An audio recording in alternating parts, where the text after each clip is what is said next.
This is Desha J in the place today, going all the way with something to say. Stay tuned in and watch the show, because we are dope and you want to know.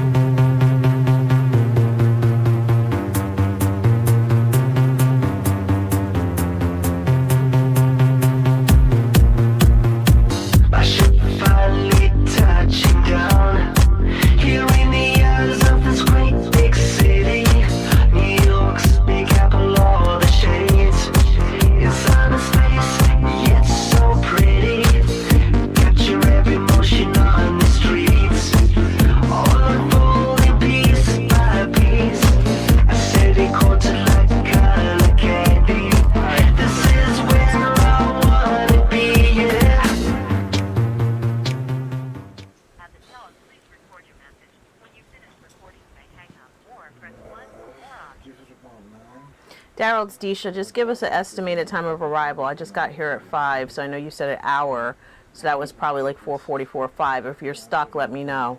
All right, bye.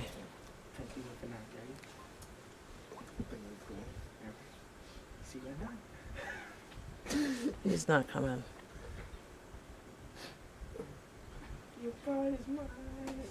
He said I'm on my way, 5:38, but he ain't giving me a time. So that's Darrell Reid. Talking about I'm on my way. All right, so he's going to be here. Yay! Looking for cost-effective advertising? Find what you need fast on 456list.com. Buy, sell, promote your business or service. Expand your growth and sales. Help customers find you, national or local. Every business is special on 456list.com. Reach the virtual online community now. Visit 456list.com today. Stay tuned in and watch the show, because we're dope and you ought to know. Ooh. What? She thinks she a rapper. I'm a rapper. Come on, y'all. Come on, y'all. You know that was hot. Come on. That was hot. Okay? Caliente. Stay tuned in. Okay, let's take it from the top. And watch the show, because we're dope and you ought to know.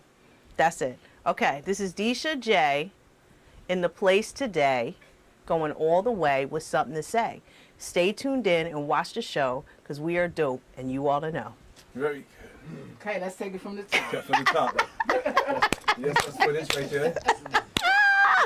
Yeah. Yes. Right. Okay. How y'all gonna record that? Take 5. You let me know. Just point to me when.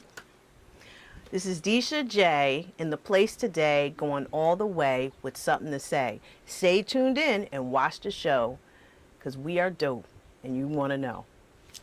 Montana, off the rip, boy. I'ma ride with my dog off the rip. Talk brown bag, paper tag off the rip. Shorty came through, bent it over off the rip. I can't believe Darrell Reid. He's late. We've been waiting for Darrell for an hour and a half, 2 hours. And you know, I love him, and he's on my charity board, and we're friends, and he's doing this as a favor for me.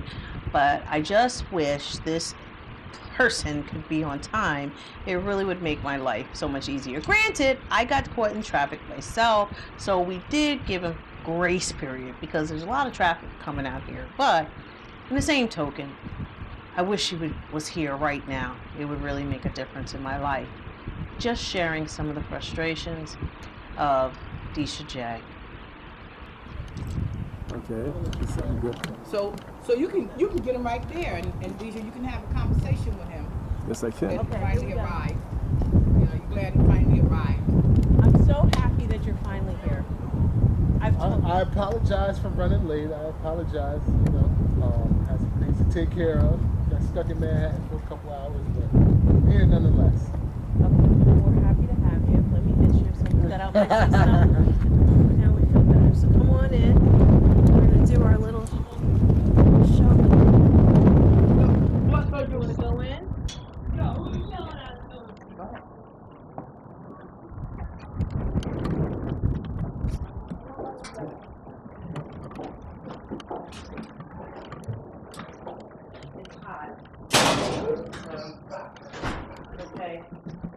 our friend. They were on my other segment. It's Okay. a Shama. He's Shama. He's an actor. He's aspiring actor. Darrell Reid. What kind of name is that? I'm Israelite. It's Okay. my real name is Eli Sharma, but I think also Sharma. And he wrote me Scott as answer my purpose. Okay, that's what's up. Okay. This is Darrell Reid. Where your people's from, Shema? My dad, well, my mom, my dad are from here, but my dad was in Israel. Okay. Giving you your award from last week. Oh, thank you. So now you have that. See, All right. I didn't. That's hot.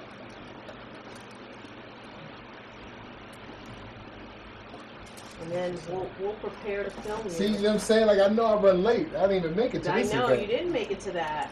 So, at least I made it. I made it. Let me leave this here. So he'll do an outtake now. Okay. So All right, I'll go in here and then he can sit here and do an outtake. You know how they do. Don't you hate it when that happens to you? When it does, you need this and this and this.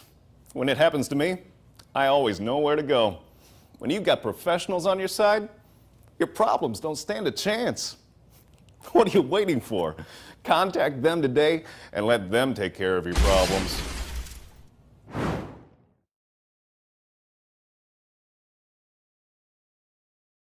Yeah, I know Desha was talking stuff about me, being late and all that. She know I run late. Act like that. She don't know me. She know me. When I come in, I get the job done, though. That's what she know, too. That's why she, what's your boy, you hear me? But as soon as I came in, she handed me an award, though. You know, she say she was mad at me, and the producer, too, but we'll talk about that later. Big star with a fast car, you need that baby. Big star with a fast car, you want that baby. Big star with a fast car, let me be your baby. Okay. My hair it's not sticking up, is it? No, Anywhere? you're Okay. good. And take one, action. Hey, it's Desha J in the place today. Going all the way. I got something to say. We're back. Thank you again for tuning in. Again, I always like to thank my fans. I love hearing from you from all over the country. You guys have been calling me since I've been doing this back. We started, I think, in 2013. So I really appreciate your support. If you need me, please give me a call. As I always say, please get an attorney in your area. If you need legal advice, please go to an attorney in your area to get legal advice. I just try to give general concepts. Well, today we have a special treat. This is our second person that we're interviewing, and we told you that we're going to try to bring people from the community and the sports and entertainment community, as well as giving you really good information for your business. Today we have Darrell Reid, who is a former NFL player. He played in the NFL from 2005 to 2010 for the Broncos and the Colts. Darrell is also part of my charity, DLJ Give to Live Community Foundation. He's a charity board member, and he does a whole host of other things in his life. So we're going to talk to him about his life, who he is, and what he's doing now, and maybe mention some other issues later on that we're going to get his opinion on. So Darrell, tell us a little bit about yourself, like where are you from, and let us know like your life before the NFL, and then tell us how you got into the NFL. Well, I'm from New Jersey, Freehold, New Jersey to be exact. I grew up in a single-parent home. My mother and my two sisters was raised by my mother and grandparents and other family members and, you know, members of the community. And throughout high school, I excelled in some sports, mainly football, and gave me the opportunity to get a full scholarship to college. I chose to go to the University of Minnesota, and after 5 years at the University of Minnesota and getting my degree in communications, I had the opportunity to go to the NFL. Now, was that always your dream? Like, did you always want to go to the NFL? You know what? It's funny you asked that because it wasn't my dream. Okay. It's I'm kind of the type of person that goes with the flow. It kind of throws me off sometimes. It's good and bad, you know, going with the flow. But in going with the flow, I don't plan everything out, you know, far in advance. So as far as wanting to go to the NFL, that wasn't one of my plans. I actually like basketball. Oh, really? Did you play basketball while you were Yeah, in college? I played basketball. No, not in college. In high school, before high school, heavy, AAU, everything. Playing up in New York, yeah, traveling the country, but I loved basketball. To this day, basketball is like my favorite sport. So, like, did you want to go to the NBA? Was that a dream? Yeah, but I'm only 6'2". Oh. Almost 6'2". Almost 6'2". Well, we're going to hear more about your journey to the NFL when we come back. Stay tuned. Montana, off the rip, boy. I'ma ride with my dog off the rip. Talk brown bag, paper tag off the rip. Shorty came through, bent it over off the rip. All right, we're back with the former NFL player Darrell Reid. Now, Darrell was talking about where he went to high school and college. What position did you play in football in high school?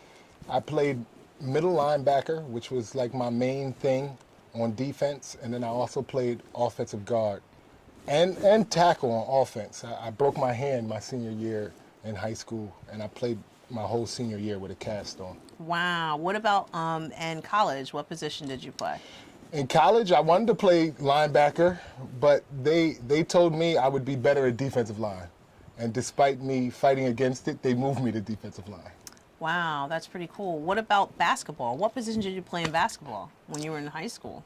In basketball, I was like a 4'5", so I was like, you know Charles Oakley? Yes. You familiar? I mean, I was like Oakley out there, like Mason, like just straight, get out of here, Wow. you know what I'm saying? Like I was Debo. Oh, that's cool. For real. So now you went to University of Minnesota, you said. That's correct? Yes. Okay, and so from Minnesota, you said there was an opportunity for you in the NFL. Can you explain to people how that opportunity came about?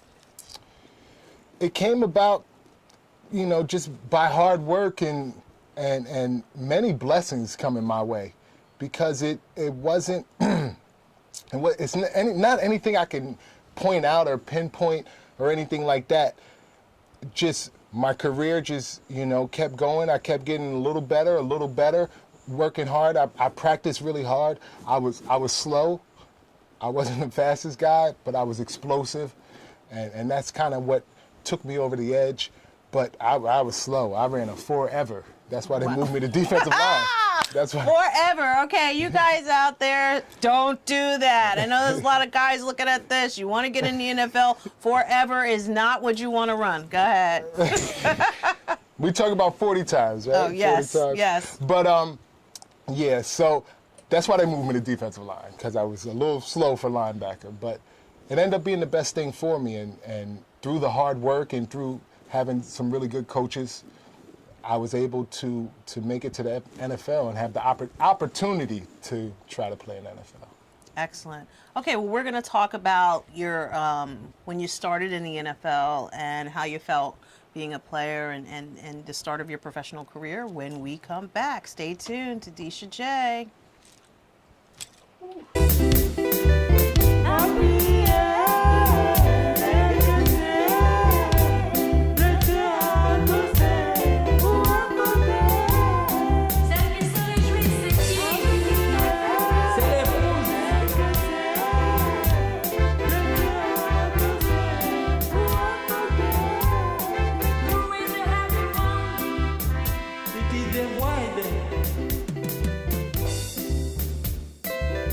Reality shows? Yeah, people don't That's show part- up. that's and then reality shit. They late. Okay, here we go. Plus, Ready? when you shoot, they don't know you're late. You shoot when you shoot, not when they say shoot. Okay, we ready? Yeah. We need eye?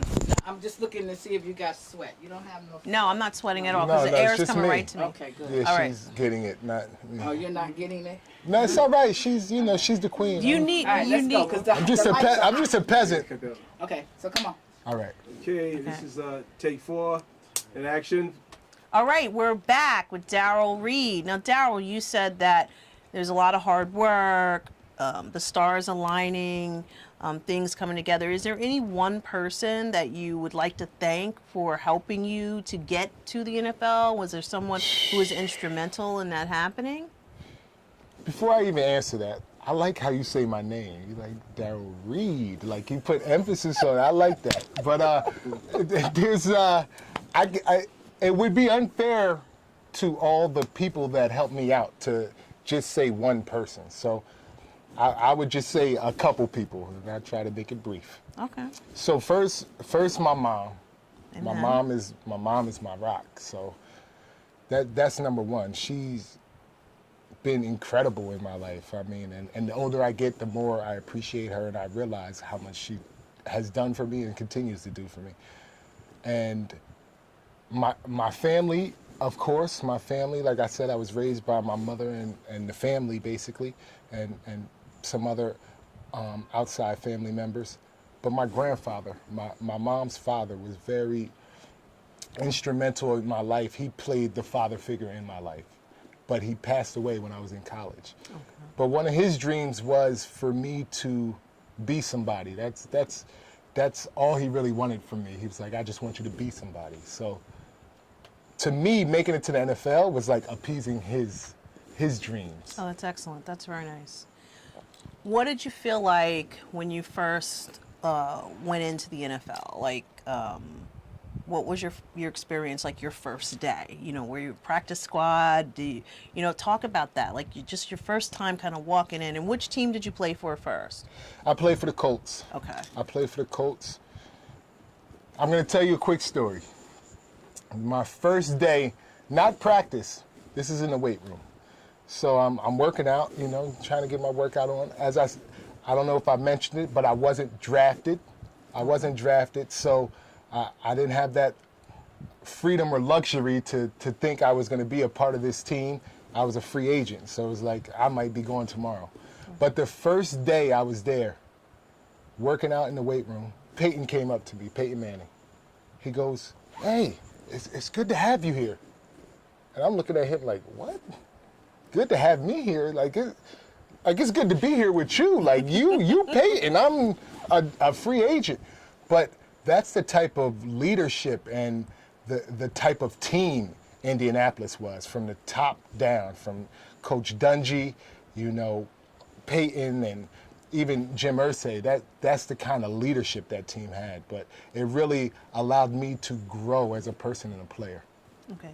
What do you think you learned as an NFL player? Like, life lessons. You were in the NFL for 5 years, and that's an extensive time to be in the NFL, and you seem to be relatively in good shape. You're not limping. You don't have any kind of major physical, right? Yeah, major physical. Sure, you've had things happen, but you seem to be in pretty good shape.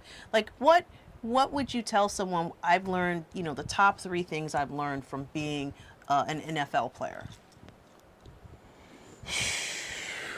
Top 3 things. I would say that the first thing we all learn, and it means different things to different players, but the NFL stands for not for long, because most NFL players, their careers last an average of 3.5 years, which is not long at all. And even a player who has a 18-year career or 10-year career or 20-year career, which is very rare, that's nothing like a regular person's career, where they're in that career for 30, 40, 50 years. And at the end of that 18 or 20-year career, even if they had a long career, they're not ready to be done, right, for the most part. Right. So for them, their career is shortened. Mm-hmm. So the NFL, not for long. That'd be number 1. Number 2, finances. It's just try to educate yourself on finance as much as possible, because as a young African-American man going into the NFL, most of us don't have a lot of financial background and knowledge. And it's a totally different animal than we really think it is. And what we're going to do is he's going to give us number 3 when we come back. So stay tuned. Looking for cost-effective advertising? Find what you need fast on 456list.com. Buy, sell, promote your business or service. Expand your growth and sales. Help customers find you, national or local. Every business is special on 456list.com. Reach the virtual online community now. Visit 456list.com today. This is time for the girls, them anaconda alongside no other than the one she queen. Who make the girls them mad when she walk on the scene. Well, tell them my queen. What them say now?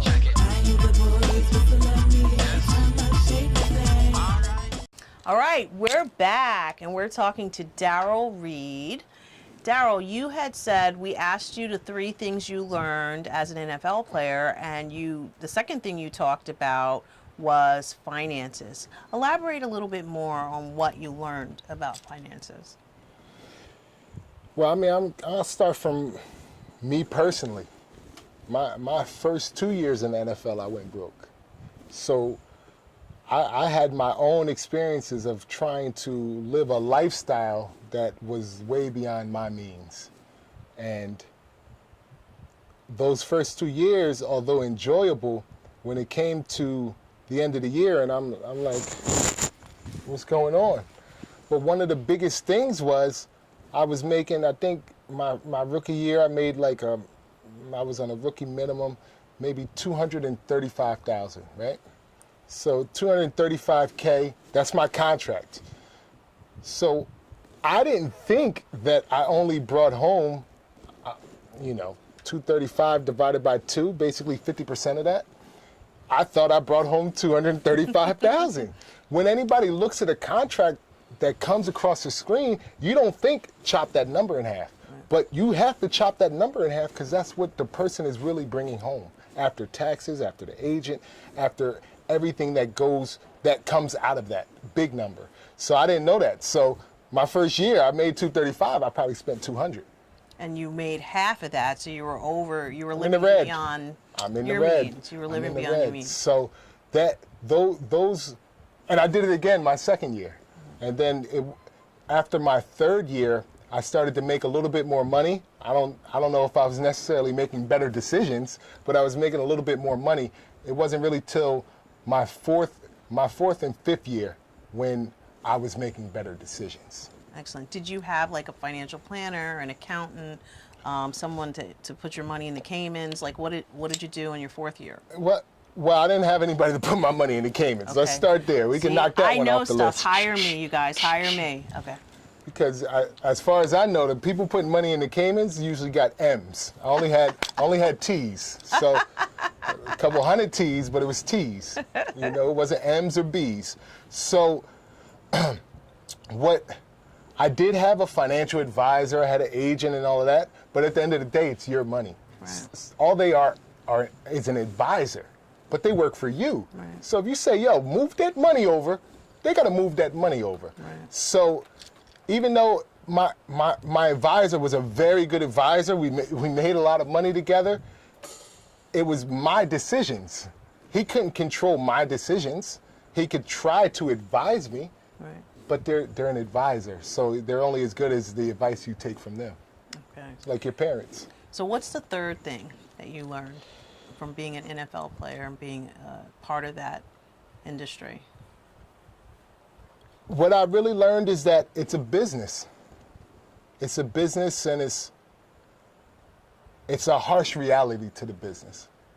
Besides the glamour and glitz and the game and the fans and the money and the women and the parties and all of that, there's another harsh reality to it. And the reality is you're a horse. You're a horse on the track. If you can't run anymore, get them off the track. That's how it is. That's serious. That's the reality. You guys hear that out there? That's serious. I mean, I don't think people realize that there's a business part. As long as you're performing, everything's great. You're making money for people. Everyone's happy with you. But if you can't perform anymore. Yeah, and it's a very, very high level of competition. Yes. Because every year you're getting older, but every year there's guys coming in very young, that they can pay less money to. Yep. It's kind of like corporate. Yeah. To a point, because in corporate, your experience over 30 or 40 years precedes. In the NFL, your experience over 20 years doesn't precede because you don't have the athletic ability that you had 20 years ago. Started. That's an excellent point. So that you don't, the physical is not factored in to most corporate jobs unless it's a physical or a labor job. Wow. Let's talk about, you played for the Colts, but you also played for the Denver Broncos during your career. Compare the two teams. Can you pick your favorite team out of the two? Well, I mean, I played in Indianapolis for 4 years. I played in Denver for 1.5, 2 years. So it's night and day. I won the Super Bowl with the Colts my second year. You know, I played with Peyton Manning, and I played with about 5 to 7 Hall of Famers or future Hall of Famers in Indianapolis. And it was a veteran-laden team. It was a veteran coach, you know, Coach Dungy. The team in Denver, it was a new head coach. He was the youngest head coach in NFL history. And although there were a few veterans, or quite a few veterans, it wasn't a veteran-laden team.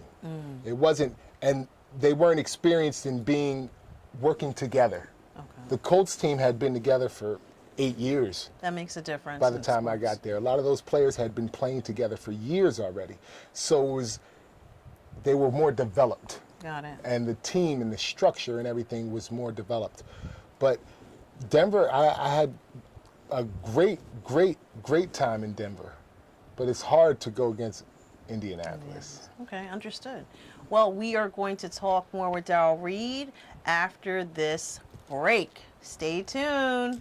That's a wrap. Montana, off the rip, boy.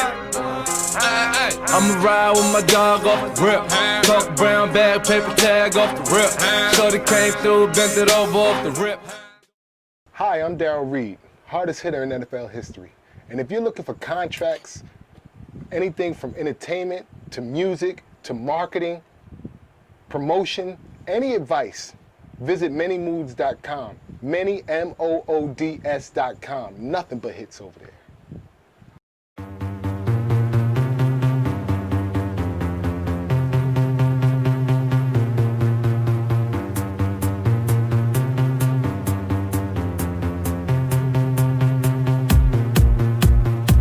My ship finally touching down here in the eyes of this great big city. New York's big apple, all the shades inside the space. This is Desha J in the place today, going all the way with something to say. Stay tuned in and watch the show, because we are dope and you want to know.